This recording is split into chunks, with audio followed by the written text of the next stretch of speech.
into worshiping other religions that are not in accordance to what Allah Azza wa Jal wants it to be. So the parents have a great role in influencing a child, in changing in his character, in what he chooses and what he desires. Then you have the school influences an individual, and this is the peer pressure. You find good students, you tend to be a good student.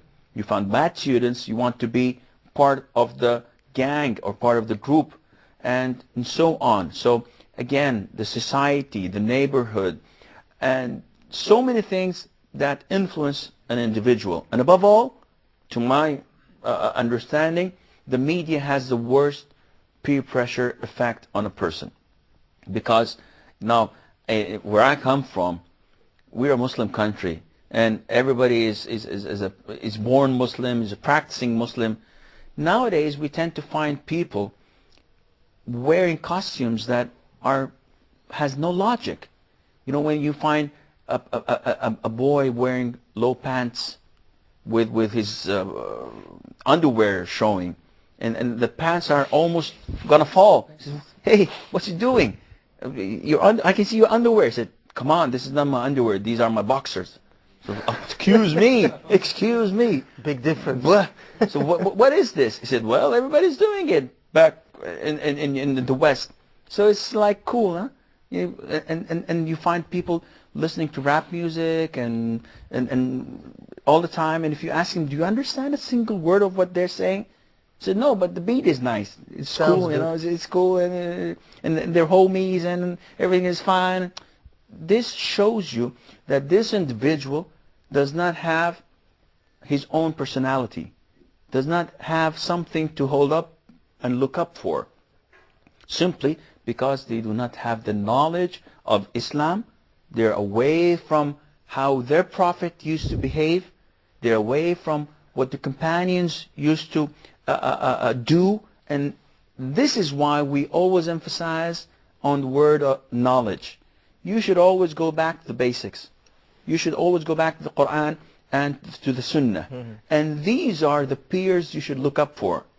The companions of the Prophet ﷺ, and how they treated each other, how they dealt with situations, different situations that they encountered.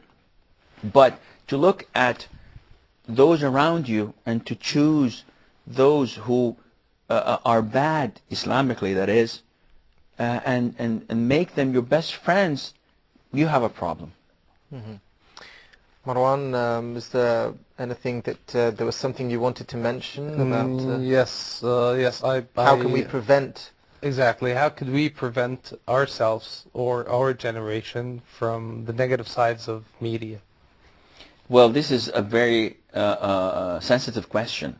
One way of doing this is by isolating the people from watching the media. And this is a no-win situation. The bad media, you mean? That is, the majority is bad media. Because and this we is are here a no-win presenting situation because you cannot isolate yourself from the universe. And you can't prevent anybody from watching media because he's going to want to watch it more. Yeah, you're not an Amish, so you don't want to, keep the electricity away from you and transportation and the media. But at the same time, you have to weigh and measure the pros and cons. So if the only means of media that is available to me where I live is bad media, Islamically, then I have to completely isolate myself from that bad media.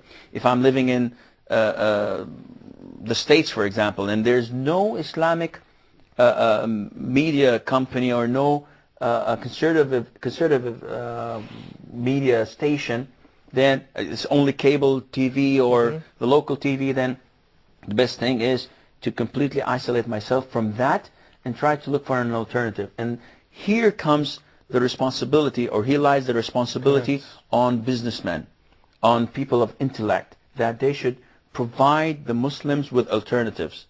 Because in Islam we have obligatory things and we have something that is called obligatory on part of them. So if the whole community does not do this, they're all sinful. And if part of them does what's needed, then the sin is not on them all. Sheikh Assim al Hakeem, I'd like to thank you for joining us on Youth Talk. It's a pleasure having you with us. Always. Thank you. And I'd also like to thank the rest of my guests in the studio, Mustafa, Abdullah and Mark. Talk will return soon with a new topic and more discussions. Until then, Assalamu alaikum wa rahmatullahi wa barakatuh.